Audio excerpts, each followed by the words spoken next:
Joe DiGenova joins us now. Joe, before we get into the FISA issue, I'd love to hear your thoughts on Hillary Clinton demanding a 2-week pause of the Kavanaugh hearing to conduct an FBI investigation. Well, Mrs. Clinton, of course, once again has come out of the woodwork to waddle her way onto the stage and pretend to be offended by all the things that her husband did many times over many years ago. Mrs. Clinton is the least significant person to be able to talk about this subject, given the way she has treated her husband's female accusers in the past. But that aside, you are watching the calculated, attempted destruction of a Supreme Court nominee by the Senate Democrats with the complicity of people like Hillary Clinton. Mrs. Clinton has long since become an embarrassment to the Republic. Her continued presence on the public stage is offensive to me and to many people, but you can't stop her. She has the right to speak out. As far as this woman who has made these accusations against Mr. Judge Kavanaugh, let's be very, very clear about something. We have no idea what she has said is true. We do not know if it ever happened. We will never know if it ever happened. She doesn't remember where, when, why, how, location, everything. And now her silly lawyers want there to be an FBI investigation before she testifies. This is over. And unless she shows up on Monday to testify, there's going to be a vote, and he's going to be sent to the Senate floor. This is disgraceful. I think Dianne Feinstein should be ashamed of herself, but the Democrats in the Senate are long beyond being ashamed of anything. Well, again, I have to go back to what Ken Starr, Joe, said on Monday when he came on radio and TV. He thought it was a mistake to engage in any delay of the hearing. He believed, of the vote, excuse me. He thought it should go on Thursday because he said it was obvious what they were doing from the beginning. And when you change everything at the last minute, you just establish a precedent for doing this again. However, weak-kneed Republicans like Jeff Flake and Corker, et cetera, were the ones who were the problem. So, in other words, Grassley had no choice to do what he did. Yeah. Correct? Yeah. Well, yes, you are absolutely correct. With all due respect to Ken Starr, I love Ken. I've known him for years. He's a lovely guy. His political instincts are non-existent. Believe me, the worst guy they could have ever chosen to be an independent counsel. But that aside, Chairman Grassley did exactly what he had to do, which was give the woman time to immolate herself. And that is exactly what she has done. This was a fraud from the beginning. And Senator Grassley, because he feared the resistance of a member of the committee, Jeff Flake, who could have voted not to vote out Kavanaugh, had to do what he did. And Corker, of course, this little munchkin who, thank God, is leaving the Senate, he would have voted no as well had they not paused to give this woman a chance to hang herself. She has obliged by hanging herself and showing that she never wanted to testify. And this nonsense that she didn't want to become public. Well, why did she take a lie detector test if she didn't want public? I mean, why did she send the letter if she didn't want to become public? This is ridiculous. This whole thing is ridiculous. She's lying. Everybody around her is lying. And they should roll over these people and have this vote next week. Yeah, and there's no circumstance under which Kavanaugh will be forced to testify with no allegation raised, right? They're not going to question him. There's no way, right? No. He's not going to testify by himself to respond to this nonsense. And I can, as much as I am very, very dissatisfied with Republican management of the House and the Senate from an oversight standpoint, they have handled this properly. They've done exactly the right thing to give this woman enough room, along with her lawyers, to hang herself. And that is exactly what she has done. Joe, as a political matter, do you think this is going to hurt Republicans in the fall?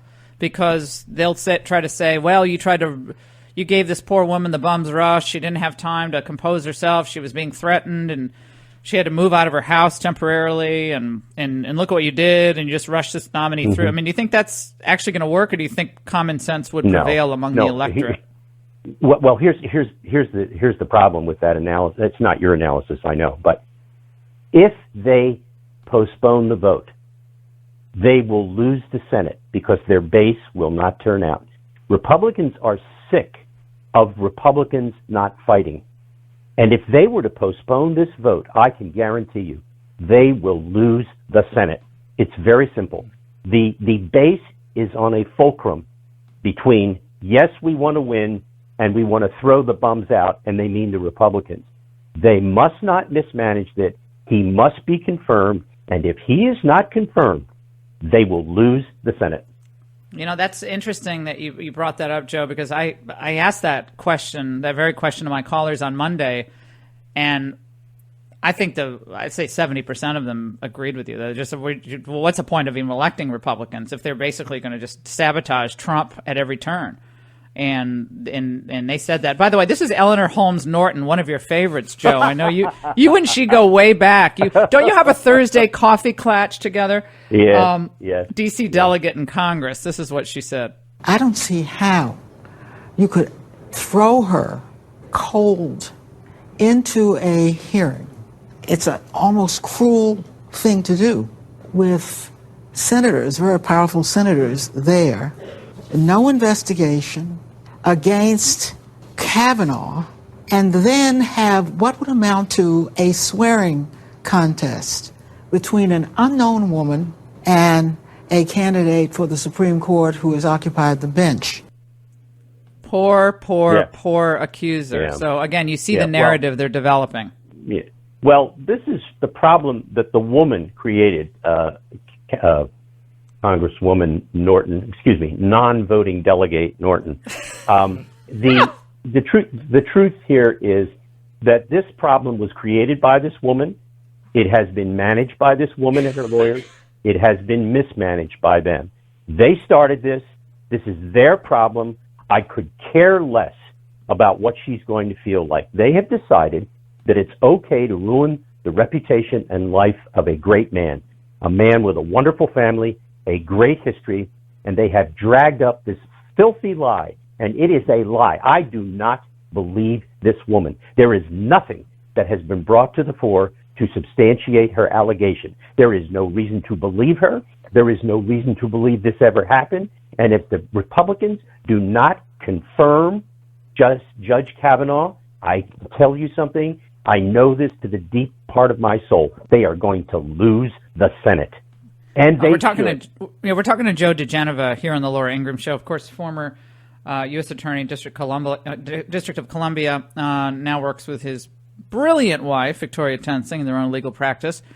Your friend John Brennan was out last night, along with Clap On, Clap Off, Clapper, and Brennan said this about the declassification decision by Donald Trump. Let's listen. I think it's highly inappropriate and unethical for Mr. Trump to take any action that pertains to the FBI criminal investigation of Russian collusion and cooperation with Russia during the election, of which Mr. Trump and close associates are subjects.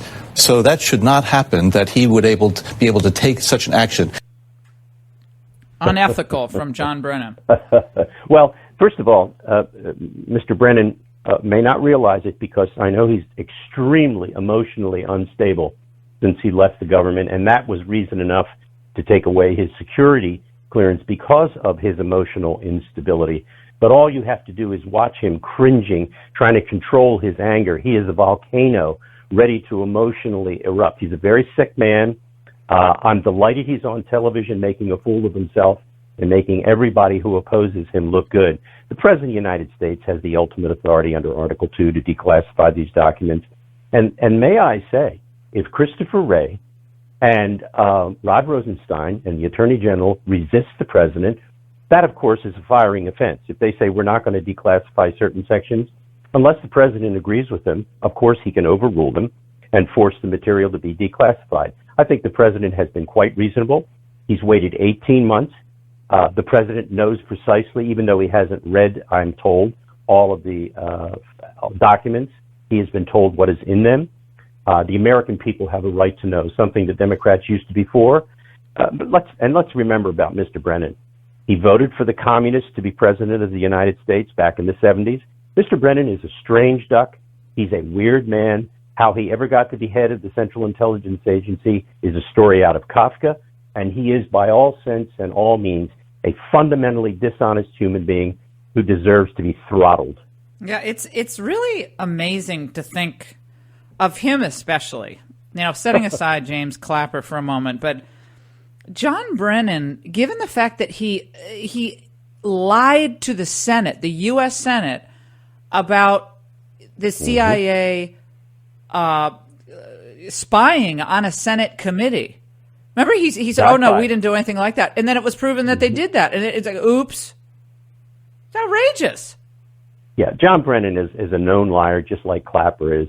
The temerity that it takes to do what they have done in the public forum is remarkable. But it is actually a tribute to the corruption of the American media that they have continued to be given some stature. Clapper, of course, impresses me as kind of a dolt who's dumb as a post in many ways, and how he ever got to be DNI is actually quite remarkable. But again, this is the legacy of Barack Hussein Obama, who knew about this, who sanctioned this coup d'etat against President Trump. And I think when the history of this is written, notwithstanding that nobody ever likes to say anything bad about Barack Hussein Obama, history is not going to treat him well. Joe DiGenova, thank you so much for stopping by. We really, really appreciate it for analysis on the Kavanaugh issue and, of course, the declassification issue. Those documents should be out, we hope, at any moment, and we're looking forward to reading them.